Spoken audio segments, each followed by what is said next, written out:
nation, formés à l'idéal du service national, pour revêtir le nouveau caractère national congolais, conscient de la nécessité et de l'urgence de contribuer à la reconstruction et au développement de mon pays, mis par l'ardeur de servir et de défendre ma patrie, ses idéaux et ses intérêts supérieurs, face à mon destin et à celui de tous les peuples congolais. Je m'engage, 1. Placer Dieu au-dessus de toutes choses, aimer mon pays, ses dirigeants et tous mes concitoyens. 2. Incarner le nationalisme, le patriotisme et l'idéal démocratique pour sauvegarder l'intégrité territoriale et l'unité nationale, défendre les intérêts supérieurs de la nation et contribuer au bien-être collectif. 3. Respecter les lois de la République démocratique du Congo, m'acquitter de mes devoirs et obligations civiques. 4. Être un travailleur productif, consciencieux, discipliné, honnête et intègre. 5. Être un travailleur solidaire, coopérant et collaborant avec les autres, dans le respect mutuel, dans l'harmonie et dans la distribution équitable des revenus. 6. Être un animateur du développement intégré, tant en milieu rural qu'urbain. 7. Promouvoir les valeurs culturelles congolaises, les traditions, les coutumes et les langues qui favorisent le développement et la compréhension mutuelle. 8. Privilégier les dialogues, la réconciliation, les compromis et la tolérance dans les relations avec mes compatriotes et avec tous les hommes. 9. Cultiver les valeurs morales et sociales qui sont positives et combattre les antivaleurs telles que la corruption, les pillages, le tabagisme, la consommation de drogue, l'alcoolisme, la débauche, etc.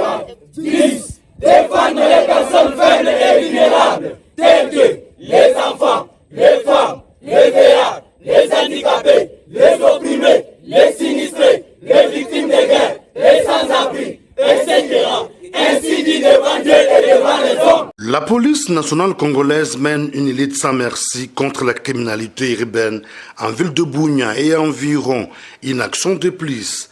Un groupe de 22 bandits à main armée, parmi lesquels le contrefacteur vient de tomber sur le filet de la police nationale congolaise, explique le commissaire provincial de la PNC à Ituri, le commissaire divisionnaire adjoint Ngoï Sengelo Akio. Mugisa, bandit à main armée. Il opère dans une équipe de 3. Un des groupes a été tué à Iga Barrière par la population.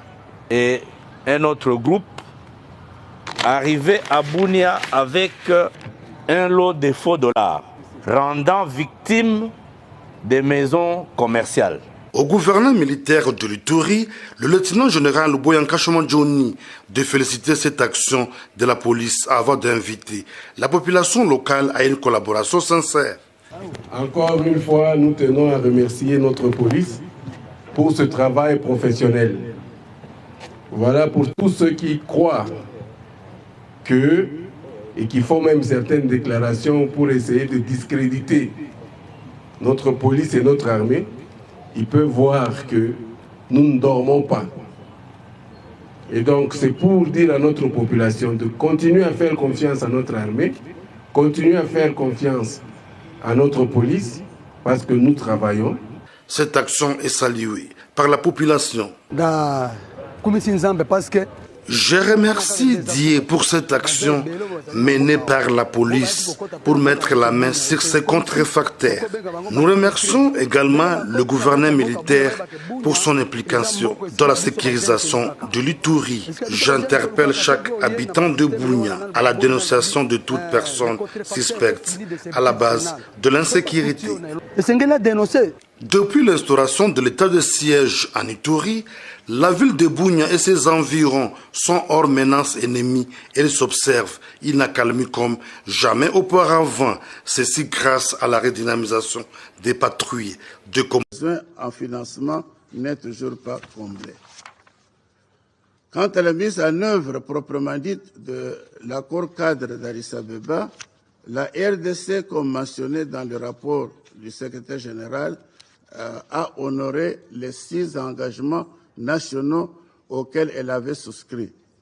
La nomination, le 25 mai 2022, de 9 coordinateurs provinciaux pour le programme PDDRCS, les réformes en cours concernant les forces armées de la RDC, la signature par le président du projet de loi de programmation militaire axé sur le renforcement des capacités, tout cela va dans le sens de renforcer donc notre mécanisme, le mécanisme d'Addis Abeba. En outre, il s'avère utile de rappeler que sous le leadership de la RDC, qui assume la présidence du mécanisme régional de suivi depuis le 24 février 2022, plusieurs réunions importantes ont eu lieu. Par exemple, au mois d'août 2022, la 31e réunion du comité d'appui technique a été organisée à Nairobi. Les hauts représentants des chefs d'État signataires de l'accord cadre ont recommandé, à l'issue de cette rencontre, d'accélérer la mise en œuvre de cet accord à travers les mécanismes existants pour mettre fin à l'insécurité dans la partie est de la RDC et de la région. Du 22 au 24 septembre 2022, la 5e réunion des chefs de service de sécurité et de renseignement de la région des Grands Lacs s'est tenue à Kampala. Cette réunion a décidé du déploiement à partir du 5 novembre 2022 à Goma des membres de la cellule opérationnelle du groupe de contact et de coordination qui sera en charge de l'élaboration et du suivi des mesures non militaires en complément aux opérations militaires en cours. Ce groupe de contact, en plus de contacts avec les groupes armés, va aussi opérer dans une approche communautaire à travers les contacts avec les leaders d'opinion, des communautés et de la société civile, sans oublier les femmes et les jeunes. L'objectif avoué est de sensibiliser, d'obtenir l'adhésion et l'implication effective de toutes les parties prenantes dans ces efforts non militaires visant la reddition des groupes armés. Par ailleurs, la cellule opérationnelle va aussi accompagner les efforts ciblant les groupes armés étrangers et leur rapatriement dans leur pays d'origine, souhait clairement exprimé par le gouvernement de la RDC. Il importe de signaler que la réussite de ce volet non militaire soulève l'importance cruciale du programme PDDRCS mis en place par le président de la RDC. Nous saisissons cette plateforme pour demander à l'envoyé spécial et au Conseil de sécurité de participer encore plus proactivement aux côtés de la RDC dans les efforts de déployer pour un financement conséquent de ce programme qui va contribuer à changer la donne dans les Grands Lacs. Par ailleurs, conformément à la résolution 2556 du Conseil de sécurité, la stabilisation de la RDC passera également par la mise en œuvre de l'accord cadre d'Addis Abeba. À ce titre, mon gouvernement voudrait rassurer le Conseil qu'elle poursuivra ses efforts de coopération au niveau sous-régional, régional et international pour la mise en œuvre effective de cet accord cadre. Pour clore ce chapitre, permettez-moi de mentionner que la RDC respecte ses engagements pris au terme de cet accord.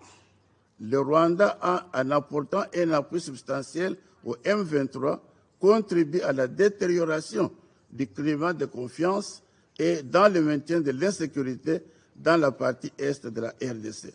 Cette insécurité favorise depuis des années la prédation et l'exploitation illicite des ressources naturelles dont regorge l'est de la RDC et que nous déplorons. L'accord cadre d'Addis Abeba prohibe la déstabilisation d'un pays membre de la région à partir d'un autre État. Cette attitude enregistrée en ce qui concerne le Rwanda est faite au mépris des conclusions du processus de Nairobi, de pourparlers de Luanda et de New York. New York, je parle ici de la réunion que le président français Macron avait tenue avec les deux présidents Kagame et Tshisekedi pendant la haute semaine de l'Assemblée générale.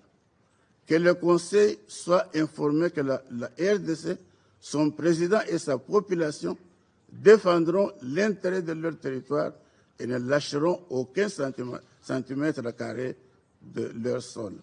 Monsieur le Président, permettez-moi, avant de conclure mon propos, de formuler quelques demandes de ma délégation au Conseil de sécurité. 1. Le respect de l'intégrité et de l'intangibilité des frontières de la RDC. 2. Que le Conseil puisse exiger un retrait immédiat et sans condition des troupes rwandaises et du M23 de la cité de Bunagana et d'autres parties du territoire de Rutshuru à l'est, donc dans la province du Nord Kivu. 3.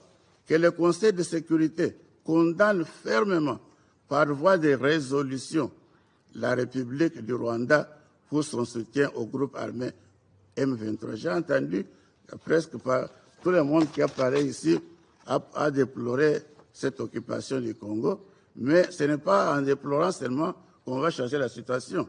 Il faut prendre des mesures qui s'imposent pour que le Rwanda sache que la communauté internationale est sérieuse sur cette affaire. 4. Que le Conseil de sécurité impose des sanctions appropriées et plus sévères aux acteurs du M23 et au Rwanda qui menacent la paix, la sécurité et la stabilité dans les Grands Lacs à travers cet activisme.